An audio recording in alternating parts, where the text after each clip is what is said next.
Hola estudiantes, sean bienvenidos a este nuevo encuentro de la asignatura de inmunogenética, en la cual abordaremos el tema de autoinmunidad. ¿Qué es autoinmunidad? En la clase de regulación de la respuesta inmune escuchamos un término llamado tolerancia. Tolerancia se refiere a cuando el sistema inmune no responde. ¿Por qué a veces el sistema inmune tiene que aprender a tolerar a ciertos antígenos y no responder? Nosotros, como seres humanos, tenemos múltiples antígenos en nuestro cuerpo. ¿Y qué pasaría si nuestro sistema inmune comienza a atacar lo propio? Una característica del sistema inmune es que él debe aprender a diferenciar entre lo propio y lo no propio. Él debe atacar lo no propio, es decir, lo que le es extraño, pero no debe atacar lo propio. Si nuestro cuerpo pierde tolerancia a los antígenos propios y los ataca, entonces ocurre un fenómeno de autoinmunidad. En el siglo XIX, muchos científicos y clínicos se dan cuenta que el sistema inmunitario no es perfecto. En la respuesta inmune adquirida, a veces se pierde la capacidad entre distinguir entre lo propio y lo no propio, y a veces el sistema inmune podría funcionar en contra y atacar nuestro cuerpo. Para Paul Ehrlich, esto era inaceptable. Él se negaba a aceptar que el sistema inmune atacara al propio hospedero y no pensaba igual que estos científicos. Para él era un horror autotóxicos. ¿Cómo es posible que el sistema inmune ataque al propio cuerpo? Sin embargo, Paul se equivocaba. El sistema inmune no es perfecto. Él puede atacar al propio cuerpo y causarnos autoinmunidad, la cual se define como la incapacidad del sistema inmune para distinguir lo propio de lo ajeno, generando autoanticuerpos y células T autorreactivas. En este caso, el sistema inmune ataca a los propios tejidos debido a una pérdida de la tolerancia. La prevalencia mundial de estas enfermedades es baja y oscila entre el 5 y el 8%. Acordémonos que un antígeno es una molécula que es capaz de ser reconocida por el receptor de la célula T o el receptor de la célula B. Cómo y dónde es presentado este antígeno puede generar que ellos sean inmunógenos. Si recordamos, inmunógenos que además de ser reconocido por el receptor de la célula T y B, es capaz de activarlo y generar una respuesta inmune eficiente, o puede ser tolerógenos. Un tolerógeno es aquel en el cual no va a haber una respuesta, va a haber más bien una falta de respuesta funcional, es decir, un estado anérgico. ¿Cuándo deberíamos reconocer uno como inmunógeno y otro como un tolerógeno? Se supone que cuando es un microorganismo agresor externo como un microbio o un interno como una célula cancerígena, nuestro cuerpo debería reconocerlo como inmunógeno y se deberían dar las señales de activación para poder generar una respuesta eficiente por parte de los linfocitos T. Pero cuando es un antígeno propio, este debería ser tolerógeno. Deberíamos tener tolerancia a ello y hacer que estas células T no respondan a ello al generar un estado anérgico donde exista una falta de respuesta, o bien que ocurra ignorancia de ese antígeno porque está en un sitio inmunológicamente privilegiado como el ojo y no ocurra respuesta contra este antígeno. Pero como les mencioné, este equilibrio, que es lo correcto, se puede perder y nuestro cuerpo puede atacar antígenos propios. Esto se debe a un fracaso en los mecanismos de los linfocitos T o los linfocitos B, los cuales pierden la capacidad de diferenciar entre una célula que es propia y una célula que no es propia. Puede afectar ya sea a los linfocitos T, se genera el linfocito T autorreactivo, o puede ser que afecte la respuesta humoral y se produzcan autoanticuerpos. Las enfermedades autoinmunes, según su ubicación, pueden ser órgano específicas o sistémicas. Como mencioné, la prevalencia es baja, generalmente del 5 al 8% a nivel mundial, y han identificado alrededor de unas 80 enfermedades autoinmunes. Estas suelen ser enfermedades crónicas y debilitantes que aumentan la mortalidad y requieren una intervención médica prolongada.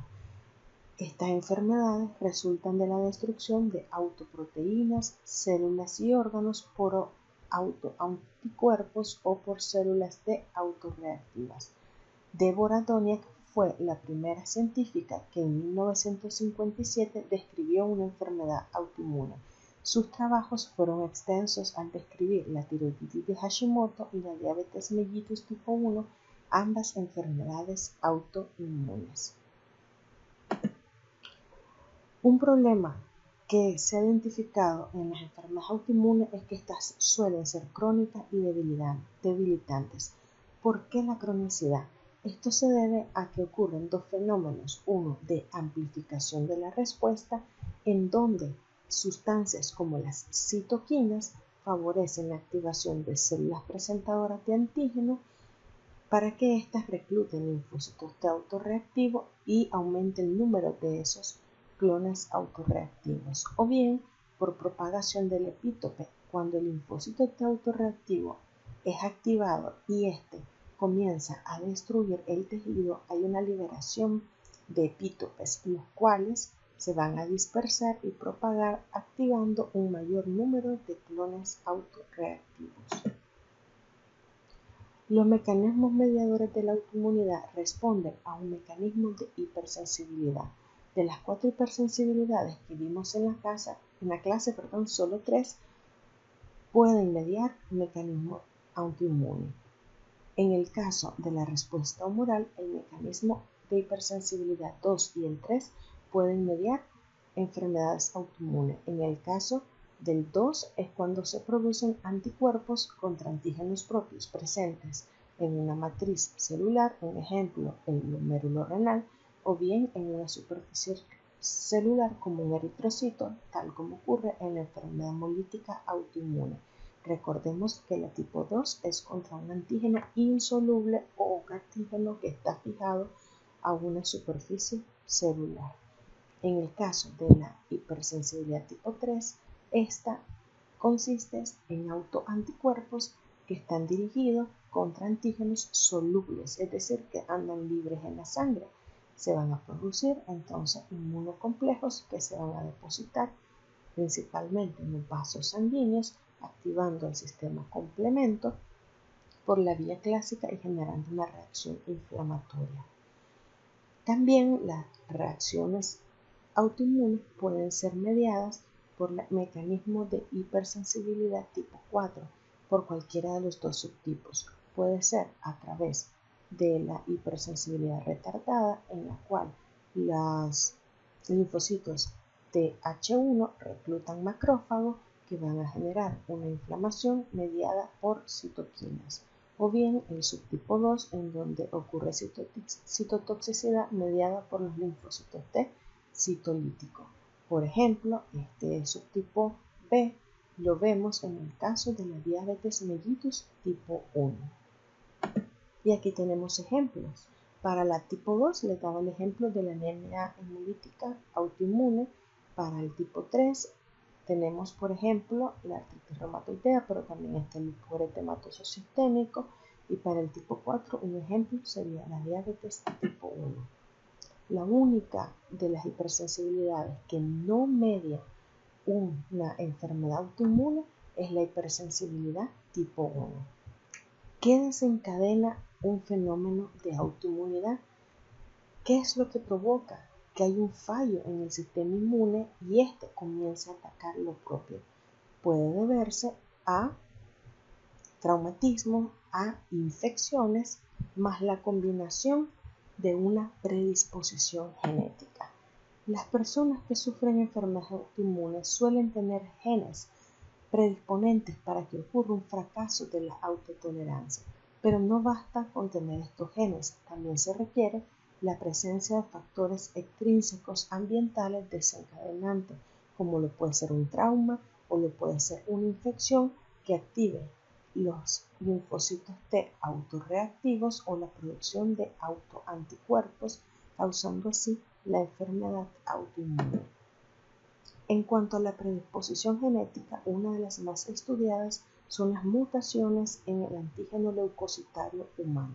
Se ha encontrado que ciertos tipos de HLA, como el HLA-DR2, DR3 o el B27, se asocian a una mayor predisposición o riesgo para sufrir enfermedades autoinmunes.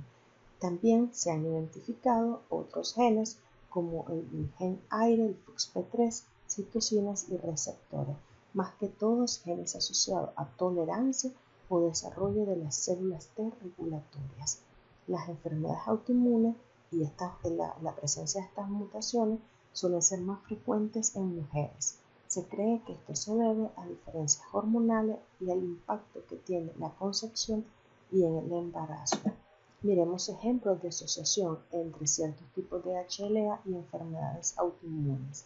Uno de los más estudiados es el HLA-B27, que te predispone para padecer espondilitis anquilosante o uveitis anterior aguda. Otro muy estudiado es el del DR3 y el DR4 y su asociación o aumento del riesgo para la diabetes mellitus tipo 1, entre otros ejemplos. Los factores ambientales son variables, puede deberse al antecedente de una infección. Hay un modelo donde, por ejemplo, se ha visto que los pacientes que tienen infección previa por Clamida trachomatis tienen mayor riesgo de desarrollar el síndrome de Reiter, o pacientes que tienen infecciones por virus Coxsackie tienen mayor riesgo de desarrollar diabetes tipo 1. También puede deberse a toxinas como el tabaco, o bien puede deberse a dietas donde estemos expuestos a algún agente que sea mutagénico, puede ser debido también a estrés, puede también deberse a obesidad, entre otros. La etiología de las enfermedades autoinmunes puede deberse a las siguientes. 1. Liberación de un antígeno secuestrado. 2. Mimetismo antigénico o un escape de clones autorreactivos, una deficiencia de células T reguladoras o una expresión inapropiada del MHC2. Vamos a explicar estas a continuación. Debemos recordar que en la clase de regulación y tolerancia hablamos de algo que se llama antígenos secuestrados o sitios inmunológicamente privilegiados. Hay lugares donde el sistema inmune no tiene acceso, por ejemplo, el ojo, lo que es el encéfalo debido a la protección que hace la barrera hematoencefálica, o también puede verse en los testículos por la barrera de las células de Sertoli, o bien cuando el bebé está en el útero, la placenta genera una barrera. Estos sitios se llaman inmunológicamente privilegiados, ya que carecen de circulación linfática, de tal manera que los linfocitos T y B no tienen acceso a estos antígenos y los ignoran. Pero, ¿cómo puede desarrollarse una enfermedad autoinmune contra estos antígenos? Si ocurre un traumatismo que libere estos antígenos secuestrados. Pongamos un ejemplo. Imaginémonos que sufren un trauma en el ojo y ocurre una salida del humor acuoso, el humor vítreo. Entonces, esto va a hacer que al romperse esta barrera puedan entrar linfocitos de la circulación y se pueda atacar y reconocer antígenos del ojo como antígenos extraños. ¿Por qué? Porque prácticamente estos linfocitos no conocían a estos antígenos presentes en el ojo.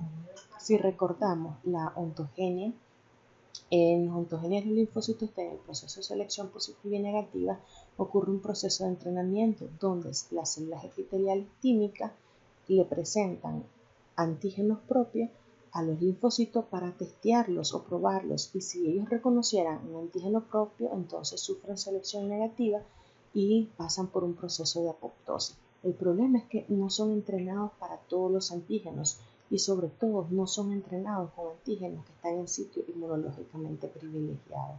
Otro ejemplo podría ser un traumatismo craneoencefálico donde se libere proteína básica de la mielina o un trauma testicular, entre otros.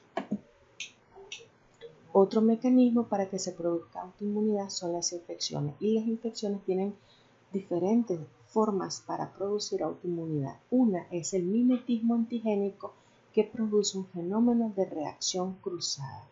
¿Qué ocurre? Los componentes de un microbio, es decir, sus antígenos, a veces tienen una configuración o secuencia que es similar a ciertos componentes del cuerpo.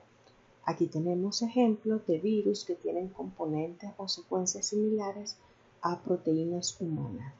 Esto generaría que el cuerpo se confunda. Uno de los ejemplos clásicos es el Streptococcus pyogenes, que causa infección, por ejemplo, en la garganta al producir faringoamigdalitis, pero también puede producir infecciones en la piel. El problema es que la proteína M del Streptococcus se parece a ciertos componentes de las proteínas del cuerpo, un ejemplo, las proteínas cardíacas, sobre todo la miocina. Esto genera que cuando el sistema inmune ataque la proteína M del Streptococcus pyogenes, luego sufra un fenómeno de reacción cruzada, y como la secuencia de esta proteína M es muy similar a la de la miocina, también comienza el linfocito a atacar al músculo cardíaco, generándose así un fenómeno de reacción cruzada y una enfermedad autoinmune. Y así como el ejemplo de Streptococcus pyogenes, que puede producir la fiebre reumática, existen otros ejemplos. Otro muy conocido y estudiado es la asociación entre el Campylobacter jejuni, que es un agente causal de la diarrea, y el desarrollo del síndrome de Guillain-Barré. El lipopolisacárido del Campylobacter jejuni tiene una secuencia similar a los gangliósidos presentes en la vaina de mielina. Cuando los linfocitos T y B atacan el lipopolisacárido de Campylobacter jejuni, al ver que los gangliósidos tienen una secuencia similar, ellos se confunden y se produce una reacción cruzada, generando una destrucción de la vaina de mielina y desarrollándose el síndrome de Guillain-Barré. Otro mecanismo mediante los cuales las infecciones pueden causar autoinmunidad es la activación del infectador inocente, la infección persistente, un estadio proinflamatorio y la presencia de superantígenos o activadores policlonales. ¿A qué le llaman activación por espectador inocente? El nombre lo dice, espectador inocente. O sea, alguien que está cerca y no tenía nada que ver con el problema que se estaba dando, pero al final fue activado. Cuando hay una célula infectada, esta célula infectada va a generar una activación de la respuesta inmune. Recordemos que siempre en estos procesos de activación de la respuesta inmune participan células presentadoras de antígenos, especialmente las células dendríticas, que son las mejores células presentadoras de antígenos. ¿Qué puede pasar? Estas células presentadoras de antígenos pueden activar no solo a lo que es la célula específica para destruir este microorganismo del cual se infectó la célula, también puede activar a otros linfocitos que están cerca y tengan una capacidad autorreactiva. Esto se debe a una señal coestimuladora que está aumentada en el medio donde está ocurriendo la infección, o bien por la producción de citoquinas que fomenta la activación de los linfocitos cercanos que tal vez no son específicos para este microorganismo y tengan un potencial autorreactivo. Otro mecanismo es la infección persistente. Este mecanismo implica que cuando la respuesta inmune se mantiene por mucho tiempo debido a la persistencia de un microorganismo o de los antígenos de este microorganismo, sobre todo en células sanas, esto gatilla el reconocimiento y destrucción con un consecuente daño tisular del órgano involucrado. Un ejemplo lo van a ver en parasitología con una enfermedad que se llama enfermedad de Chagas o tripanosomiasis americana, que es causada por la picadura de un chinche, mediante la cual se transmite un parásito llamado Trypanosoma cruzi. El problema de Trypanosoma cruzi es que este parásito forma nichos en diferentes áreas de nuestro cuerpo, como el músculo cardíaco y el tejido nervioso, y aquí se esconde dentro de esta célula y causa una infección persistente y crónica, lo cual hace que la respuesta inmune permanezca por un largo periodo de tiempo, generando una fase crónica en la cual el cuerpo comienza a atacar el corazón produciendo una cardiopatía o las vísceras produciendo megavísceras. Otro mecanismo es la presencia de activadores policlonales o superantígenos. En algunas ocasiones el agente infeccioso puede tener un superantígeno bacteriano viral. Si recordamos la clase de antígenos, estos tienen una diferencia con los antígenos comunes. Un antígeno común, para poder activar a un linfocito T o a un linfocito B, requiere ser presentado a través del HLA. Esto no ocurre con los superantígenos. Ellos forman una molécula o un complejo que es trimolecular en donde se acopla con el HLA y con el TCR de una forma diferente, generando una mayor activación. Generalmente activan del 20 al 30% de los linfocitos circulantes.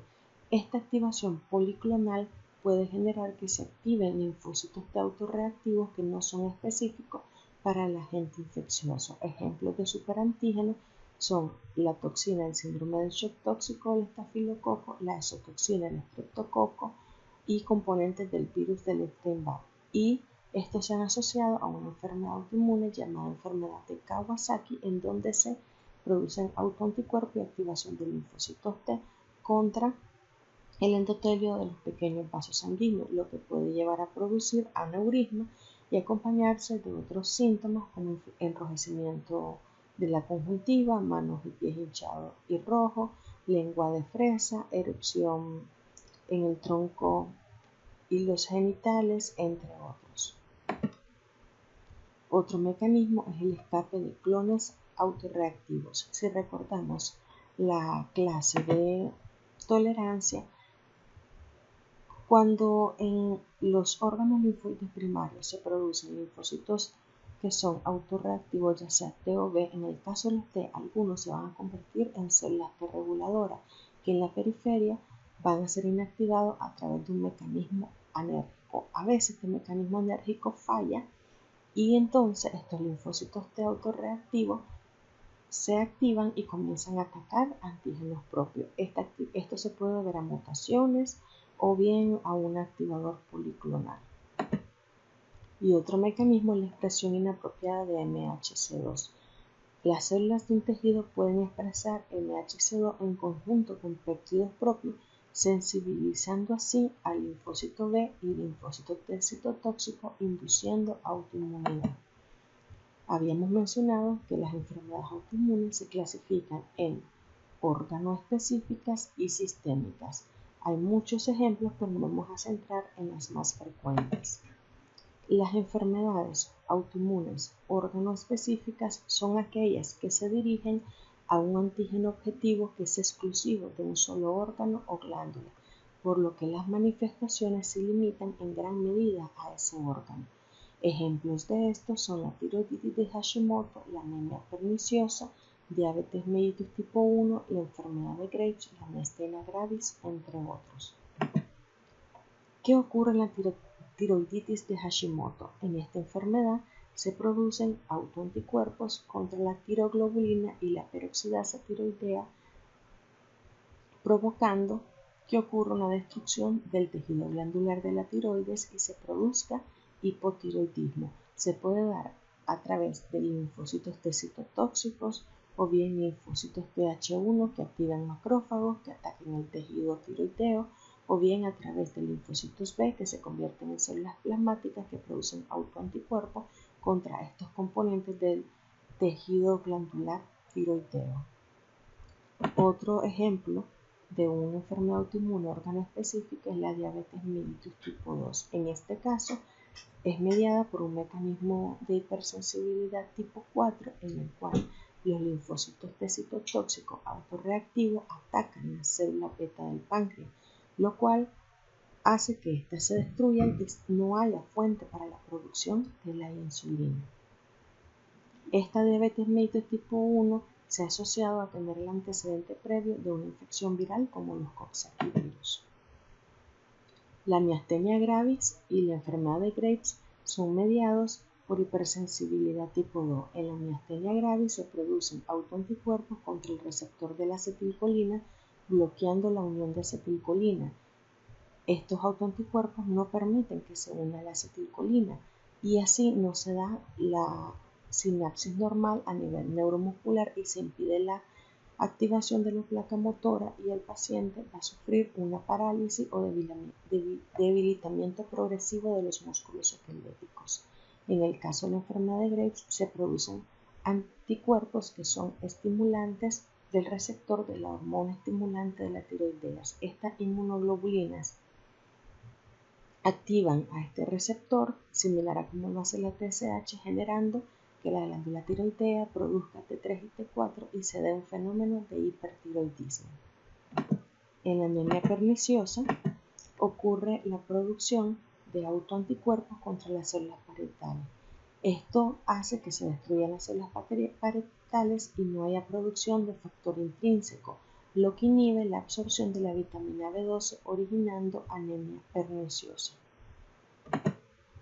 Y en el caso de las enfermedades autoinmunitarias sistémicas, el emblemático de todo esto es el lupus eritematoso sistémico, en el cual se producen autoanticuerpos contra ADN, histonas, factores de la coagulación, eritrocitos, plaquetas e incluso leucocitos, mediados por un mecanismo de hipersensibilidad tipo 3.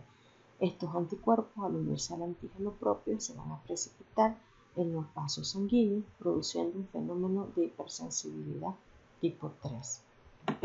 Otro ejemplo es la esclerosis múltiple, en la cual las células T CD4 autorreactivas comienzan a atacar la vaina de mielina de los axones, provocando una denervación que afecta el cerebro y la médula, lo que provoca parálisis y pérdida de la visión.